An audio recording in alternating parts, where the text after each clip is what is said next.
안녕하세요, 스테디입니다. 네, 이번 영상은 이제 파티 사냥에 관한 그런 이야기들이에요. 파티 사냥에서 하면 조금 비매너일 행동들, 그리고 이렇게 하면 파티 사냥에서 좀 이쁨 받을 수 있다, 뭐 매너다, 아니면 더 잘할 수 있다, 더 협력이 이루어질 수 있다, 뭐 기타 등등 그런 것들에 대해서 말씀드리도록 하겠습니다. 네, 가장 큰 거는 이제 파티 사냥을 하게 되면 여러 명이서 뭉쳐진 몬스터든 단일 몬스터든 네, 이렇게 잡게 되는데 그 잡게 될 때 유의사항 혹은 이제 뭐 커뮤니케이션이 된다는 가정하에서 뭐 어떻게 파티 사냥을 해야 될지 어떻게 꾸려갈지에 대해서 말씀드리도록 할게요. 첫 번째, 일단 네, 파티 사냥의 가장 큰 핵심은 넉백을 하면 안 된다, 이거입니다. 넉백 가장 중요합니다. 넉백을 하면 절대 안 됩니다. 그러니까 예를 들면 트릭스터의 2번 스킬이라든지 폭탄을 던진 1번 스킬 모두 다 넉백이 있습니다. 왜 트릭스터한테 넉백이 있냐라고 하면, 일단 트릭스터는 맞으면 데미지가 반감이 됩니다. 그렇기 때문에 그 반감을 막기 위해, 자기 몸을 보호하기 위해 스킬 자체에 넉백이 있습니다. 그렇기 때문에 1번 스킬과 2번 스킬을 사용하게 되면 약간 넉백이 되게 되고, 그 넉백이 되면 이제 파티 사냥에 되게 어려움이 있어요. 예를 들면 뭐 스카이 지역에서 골렘을 잡는다고 하면 넉백을 쓰면 데미지는 들어가겠죠. 하지만 그 스카이 지역 밖으로, 그러니까 예를 들면 이 밑이 다 하늘이라고 생각해 보세요.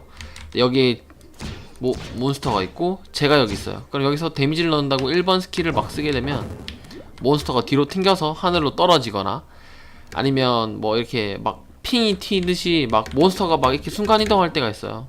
막 여기서 넉백 스킬 맞고 뿅 날아가서 여기에 가고, 여기 갔는데 또 넉백 스킬 맞고 뿅 이렇게 날아가고, 분명히 사냥을 하다 보면 그런 경험이 있을 거예요.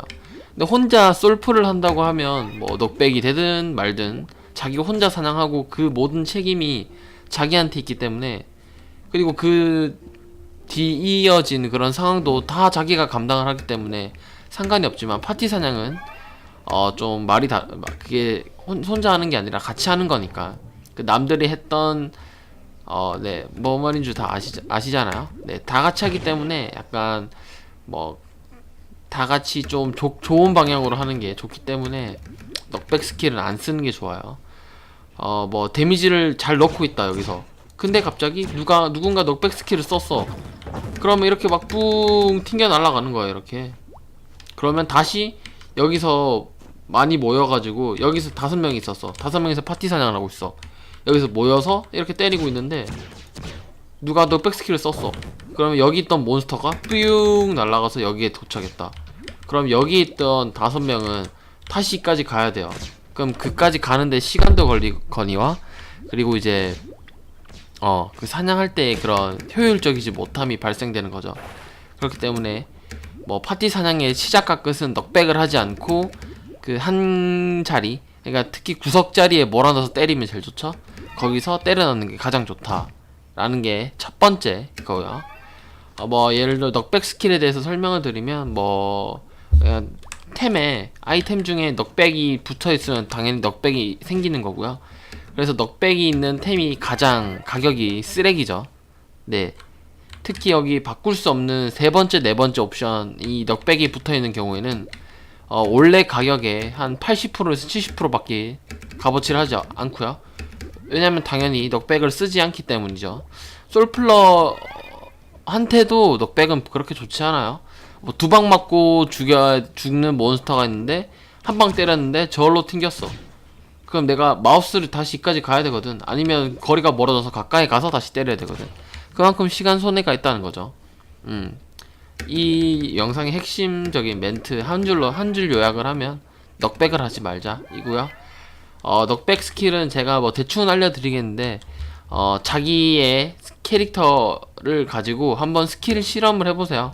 네, 자기 평타에도 예를 들면 부메랑어, 부머레인저, 부메랑어 뭐 둘 다 그렇게 둘 다 불리는 이 캐릭터는 평타에도 넉백이 있어요.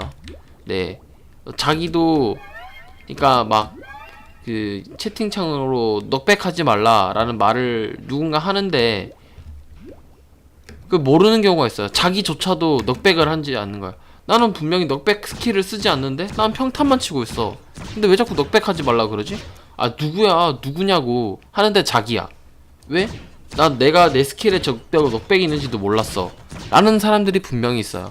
그렇기 때문에 꼭 한 번씩 그 자기 캐릭터에 넉백이 있는지, 평타에 넉백이 붙는지, 스킬에 넉백이 붙는지, 어떤 거에 넉백이 붙는지를 정확하게 아시고 그게 이제 그 스킬을 써도 되는, 그러니까 구석에 완전 몰려서 넉백 스킬을 써도 맹 그 자리에 있다 라고 하는 특수한 경우, 딜을 넣는 경우를 제외하고는 넉백 스킬을 웬만하면 안 쓰면 좋아요. 뭐 예를 들면 섀도우 원타의 2번 스킬인가 1번 스킬에 모아서 쓴 차징샷이 있거든요. 거기에서 넉백 스킬도 있고요. 이 캐릭터에 이제 평타 세 번째 평타마다 넉백이 있을 거야 아마도. 뭐 예를 들면 그런 식으로 그런 것들을 아시고 잘 이렇게 맞춰서 조율하셔서 하시면 될 것 같고요. 이제 두 번째는 이제 아이스에이지의 인원수 분배예요. 아이스에이지의 그 쿨타임 계산과 그 다음에 인원수를 배분을 해서, 예를 들면 뭐 섀도우 아레나를 도는 경우에는 뭐 5웨이브에서 6웨이브 정도, 대개 5웨이브 정도 돌잖아요. 그러면 자기 팀 아이스에이지가 3명 있다 라고 하면 1, 2, 3, 그러니까 한 명이 한 번씩 돌아가면서 쓰면 돼요. 한 명이 한 번 쓰고 두 번째 아이스에이지가 그 다음에 쓰고, 세 번째 아이스에이지가 그 다음 쓰고, 그럼 세 번째 아이스에이지가 2번 스킬, 그러니까 얼리는 스킬을 쓰고 나면 그 다음에 1번 아이스에이지가 다시 쿨타임이 돌아올 거예요. 그런 식으로 로테이션을 한다든지, 아니면 뭐 첫 번째 웨이브에는 1번 아이스에이지가 2번 스킬을 써라, 그리고 버스터 딜을 넣자. 두 번째 웨이브는 두 번째 아이스에이지가 하자. 그런 식으로 이렇게 정해서 해주는 것도 되게 중요하고요. 또 그렇게 되면 되게 빨라요, 사냥이. 제가 직접 해보니까 확실히 느껴지더라고요. 그리고 또 만약에 아이스에이지 인원수가 부족하다라고 하면 보스 몹 때 그 얼리는 게 좋긴 한데, 얼리는 거에 또 장점은 잡몹 처리가 되게 좋아요. 그러니까 잡몹들이, 그러니까 몬스터가 한 번 잡히고 두 개로 분할돼서 나타나는 경우도 있거든요. 죽어서 증식하는 몬스터도 있고, 짜잘한 몬스터들이 이게 구석에 이렇게 튕겨서 숨는 건 아닌데 튕겨서 다시 또 찾으러 가야 되고 하는 걸 경험해보신 분들이 분명히 있을 거예요. 그러니까 아이스에이지는 스킬을 2번 스킬, 얼리는 스킬을 쓸 때 잡몹 처리하는데 시간이 좀 걸릴 것 같다, 잡몹이 좀 되게 많다, 근데 태어날 때는 한 번에 뭉쳐서 태어나거든요. 거기서 2번 스킬을 써주던가, 아니면 보스몹을 좀 버스팅해서 잡고 싶다라고 하실 때 보스몹을 잡으시면 되고요.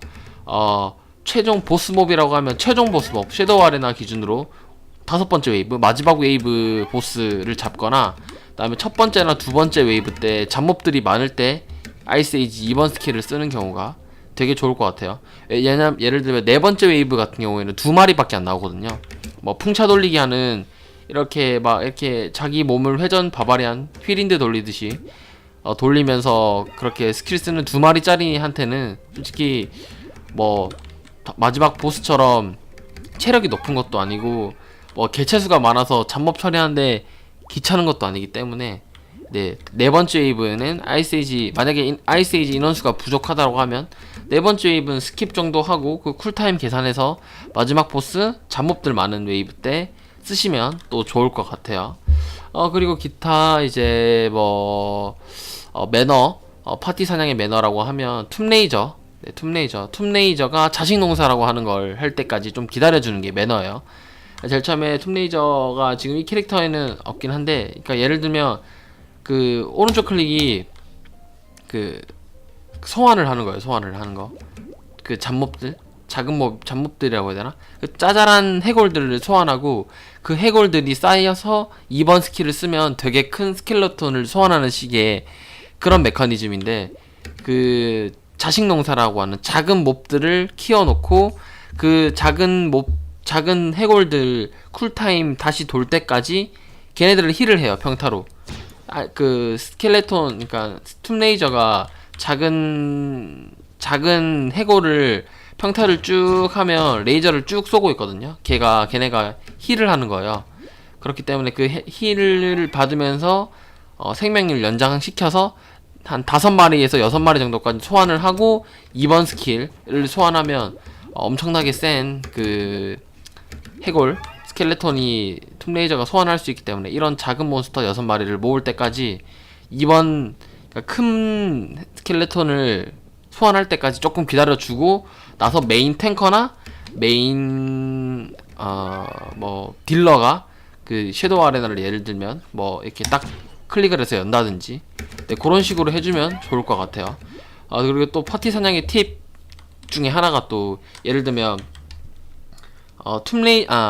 트릭스터를 예를 들면 트릭스터는 몸이 되게 약하고요. 몸을 맞으면 데미지가 감소가 되죠. 그러니까 쉽게 얘기하면 원거리 딜러예요. 하지만 뭐 캔디 바바리안 같은 경우에는 탱커 역할을 할 수 있죠. 탱커 역할을 하는데 드라쿨라이트나 캔디 바바리안 이런 식으로는 탱커 역할을 하게 되는데 그 탱커 역할들이 그 섀도우 아레나를 여는 게 좋아요. 왜냐면 첫 번째 섀도우 아레나를 딱 열자마자 여는 사람한테 어그로가 끌리기 때문에 탱커들한테 혹은 아니면 아이스에이지가 열어서 나오자마자 자기한테 어그로 끌린 뭉쳐진 몬스터한테 2번 스킬로 얼려준다든지 네 이렇게 2번 스킬 이렇게 네 얼려준다든지 그런 스킬을 그렇게 할 수 있기 때문에 그런 식으로 사전 협의를 해서 메인 탱커나 메인 딜러나 메인 이렇게 아이스에이지가 그 섀도우 아레나를 여는 게 좋고요. 그리고 또 마지막 이게 또 중요한 건데 또 만약에 자기가 좀 초보다 약간 버스를 받는다 혹은 아니면 자기가 원거리 딜러인데 어그로가 끌렸다 라고 하시면 딜러가 자기밖에 없는 경우에는 뒤로 도망치시고요. 이렇게 막 그래서 최대한 어그로를 탱커한테 붙이시고요. 만약에 자기 말고 딜러가 또 있다 라고 하시면 제자리 점프 하세요. 제자리 점프가 제일 좋습니다. 왜냐면 괜히 뒤로 가면 잡몹들이 저한테 몇 명은 끌리고 몇 명은 저쪽 가고 몇 명은 나한테 어그로 끌리고 그 타겟팅이 되게 분산이 되면 잡는데 시간이 되게 걸려요. 특히 그 우버가 높으면 높을수록 잡몹도 좀 세기 때문에 뭉쳐서 한 번에 버스터 딜로 잡는 게 최고거든요. 그렇기 때문에 만약에 자기가 체력이 약한데 몸빵이 약하거나 뭐 그런 캐릭터다 라고 하면 제자리 뛰세요. 그냥 제자리에 뛰면 저 말고 그러니까 몸이 약한 이런 캐릭터 말고 다른 몹들이 그러니까 다른 몹이 아니죠. 다른 파티원들이 제가 점프를 하면 제 밑에 몬스터가 이렇게 하늘 보고 있어요. 빨리 내려와라 빨리 내려와라 너 잡고 싶어 이렇게 있거든요. 그냥 제자리 점프하세요. 제자리 점프 제자리를 점프하시면 네 그렇게 하시면 돼요. 네 조금 아시겠죠? 제자리 점프하면 몹들이 밑에 모여있어요.